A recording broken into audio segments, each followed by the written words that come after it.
Why is it so important when it comes to the right to vote for all Americans? Because, like you said in your intro, this decision makes it harder to bring cases to the Supreme Court or to bring to courts in general to say this gerrymander was done on a racial basis. Justice Alito is of the opinion that it is almost impossible to separate race from politics when determining why a district has been drawn up that way. This is only really possible because of the Shelby decision that Chief Justice John Roberts authored, gutting the Voting Rights Act, which made it so that states like South Carolina, which were previously under pre-qualification, had to go to the Department of Justice to get approval for their districts when they were redrawn to say this is why this is not a racial gerrymander and get approved for them. In destroying that standard, the door opened to Alito being able to say, look, there's no real way to tell if this was racial or partisan. And in doing so, makes it so much harder for these cases to be brought forward and prove that Black Americans are being disenfranchised in this way. Charles, what do you think of this from a legal standpoint? From a legal standpoint, I think they have opened the door to this happening across the country in a number of different jurisdictions. To tether race and politics in the way that they have, in such a way that they are virtually inseparable, according to Alito, allows other districts who are watching this, other jurisdictions, to do the exact same thing. I think that for the standpoint of the Supreme Court making that decision, it's going to be sound until they change their mind. The Supreme Court is not right because they're not last because they're always right. They're right because they're always last. I say that very often. And because they have the final say, from a legal standpoint, it's going to stand until you have definitive proof that certain decisions are going to be made on the lines of race and not political party. So it's deeply problematic and has significantly larger implications. Peter, we know the president cares a lot about voting rights, but we have not heard about them much on the campaign trail. Where do they stand in terms of his priorities? Well, I think it's a high priority of his, but of course he's been frustrated from passing legislation in the Senate where the filibuster remains in place. They chose not to try to eliminate the filibuster because they didn't have the votes. I think enough Democrats were wary about getting rid of the filibuster because it's a useful thing when they're in the minority, right? So that's something that you have to look at. Again, my guess is after this election, that's one thing you hear the White House talk about. Can they make another effort at getting rid of the filibuster and passing a federal Voting Rights Act? But without that, they're not going to be able to do it. So you don't hear the president talk as much about it today as he did, say, a few years ago when he made a big issue of it. And that may, in fact, help explain in part why he has had some political trouble in terms of rallying Black voters back to him, according to the polls. Polls show that there's some frustration on the part of many voters that he hasn't followed through on promises on voting rights, even though, of course, that's because he doesn't have the votes to do it. That's the problem, of course. It's a sort of a circle in that regard. But you heard him talk a little bit about it today. You'll hear him presumably talk about it a little bit in the days to come, but it has not been a major theme so far yet in this campaign. Hayes, practically speaking, do you believe the Biden-Harris campaign is making a mistake not campaigning harder on voting rights? I do. I think that from one standpoint, it makes sense to go hard on this because of this centrality of democracy to President Biden's election pitch. He's arguing that if Donald Trump is reelected, he's a threat to democracy. What is the opposite of that, though? It is enabling voting rights. It's putting the power in the hands of the American people. And given how much distrust there is over elections, in no small part thanks to Donald Trump, you see in polling that people on both sides are worried about whether the election will be fair, whether it will be upheld.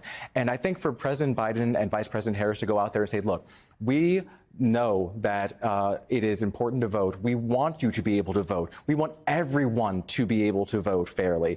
That is what we are about. It is the other side that wants to pretend like fake people are voting, who want to pretend. Pretend. Yes. They're not legitimate. Yes. No one on the right is legitimately concerned about voter fraud. And this argument about, maybe not accepting the election results is all nonsense, where they're bowing at the altar of Donald Trump, who won't accept true results. Charles, can we talk about Justice Alito? What is your reaction to this issue? Reports of these flags in his home, now in his vacation home, especially on a day when he wrote such a significant opinion. There's an old football coach, I believe it was Lovie Smith, who once said at a press conference, they are exactly who we thought they were.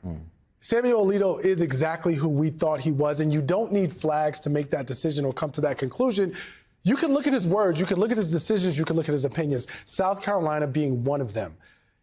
The fact that there is no congressionally imposed code of ethics on the Supreme Court means nothing because they're going to do what they're going to do. And for as much as I respect and admire Hakeem Jeffries, at the end of the day, if this is a priority, you don't need further violations. We've seen enough. We've had so much conversation about Supreme Court justices. Even if they give him an ethics code violation, it doesn't mean anything, Charles. Correct.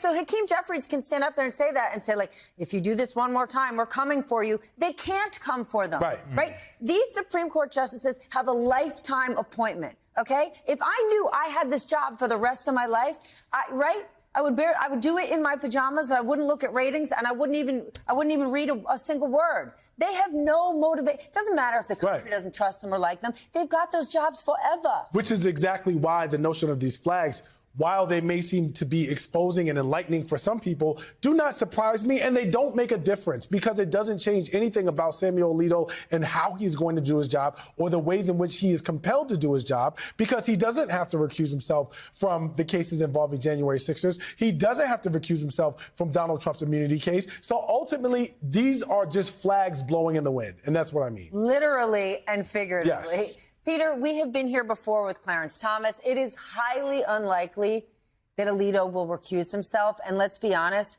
there does not seem to be real political will to impose ethics reform. And even if there is ethics reform, they're not losing their jobs. So where does that put us going forward? No, I mean, they're not. They have the choice to decide how they comply with ethics, and other than impeachment, which is a rather extreme remedy, there's nothing really that any other branch of Congress any other branch of the government can do about it. What's fascinating about it, of course, is what Justice Alito is talking about in today's decision about keeping the court out of what are essentially political decisions. He said the districting decisions are political decisions by political bodies, and courts, don't really have much of a role in it. And yet the problem, of course, is the appearance of politics on the court. So the 6-3 decision today was broken down very clearly along party lines, if you want to look at it that way. The 6 justices who were appointed by Republicans voted in the majority. The 3 who were appointed by Democrats voted in the minority. And increasingly, you see polls showing, public sense that justices and judges at lower courts are themselves partisan actors, not neutral arbiters of law. Now, that's always been the case, but if the faith in the system increasingly is seen through that partisan lens, a political lens, it becomes harder to maintain the credibility and the faith in the system. But what does it matter, Hayes, not to be a total cynic, if we don't have faith in our Supreme Court, right? They still have, to Charles's first point tonight, the last word. Does it actually matter? We could sit here and say, polling shows that the American people have no faith in the Supreme Court.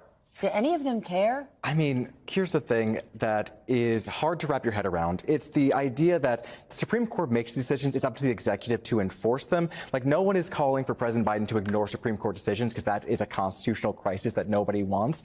But I feel like the justices know that. And I think that's part of the problem here, is that they are aware that short of impeachment, like Peter said, there is no way to get them off of the bench until they die. They have the last word. So, but they are counting on the executive to fulfill their constitutional duty and uphold the law as the Supreme Court has interpreted it. So knowing that, they are just willing to completely flout any sort of impartiality that they should be having in these decisions and do what they want. So yeah, I hear your point about them just kind of running ramshod. That is kind of what they're doing. Yeah, unless and until they make a decision that is so egregious that it is impossible for president to be able to stand up and say, I will enforce this. That is where we're going with this, especially with a Congress that is unwilling to legislate, to actually put forward rules that say, like, if they did put forward an ethics standard and says explicitly to violate it is grounds for impeachment, that is grounds for removal. Without that willingness to actually step up and be a co-equal branch, we're not going to move forward. Today, Senate Democrats gave Republicans another chance to pass an immigration bill, and they rejected it. This was the very same bill they voted against in February, even though it was a Republican who helped write this thing. Republicans, of course, led by Donald Trump, have decided campaigning on border chaos is better than solving it. So let's discuss it and bring in retired Marine Corps Lieutenant Colonel Amy McGrath. She ran for Senate in Kentucky against Minority Leader Mitch McConnell and is now the founder of the Democratic Majority Action PAC. And former Republican Congressman Charlie Dent of Pennsylvania, he is now a senior advisor to the new group, Our Republican Legacy. All right, Charlie, we knew this bill would fail because Donald Trump wanted it to.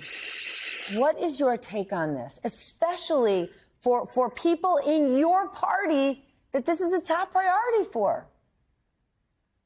Well, I said at the time that this is a very cynical ploy by former President Trump to basically torpedo legislation that brought many right-of-center policy victories for Republicans on the border, specifically on the issue of asylum reform and also providing more resources for Border Patrol agents, detention space, and other things. So they really they didn't pocket the gains they could have had.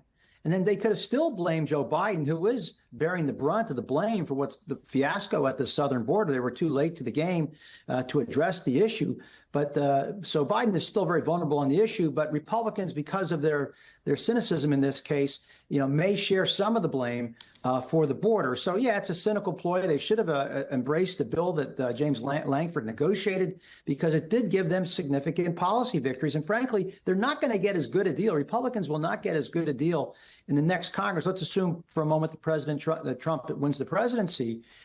Trump won't get as good a deal. I can assure you that because Senate Democrats won't allow it because of the filibuster. So I think Republicans have made a blunder here on the border, but it's not going to affect them too much politically because Biden is getting the blame for it. Getting the blame-ish because people believe things that are no longer true. Amy, just last week, I interviewed Republican Senator Mitt Romney, and he went right at Joe Biden saying he did nothing at the border. But Mitt Romney can't make that argument when you actually hit him with the truth, which is they've got a bill right here, and it's Republicans blocking it. So Democrats have done the right thing that they're trying to flip the script. But to Charlie's point, how do they get that message out?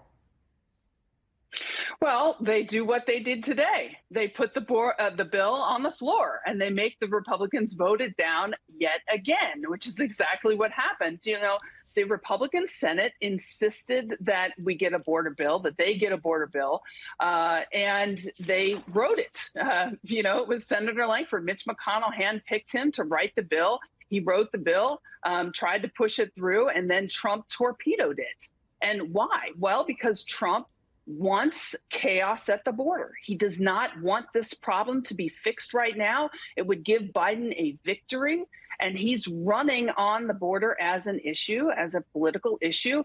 And, Joe Biden and his team and Democrats simply have to turn around and use it against them and say, hey, look, these guys aren't serious about governing. They're not serious about solving this problem. All they want to do is use an issue, and it's hurting our country. That's what they have to do.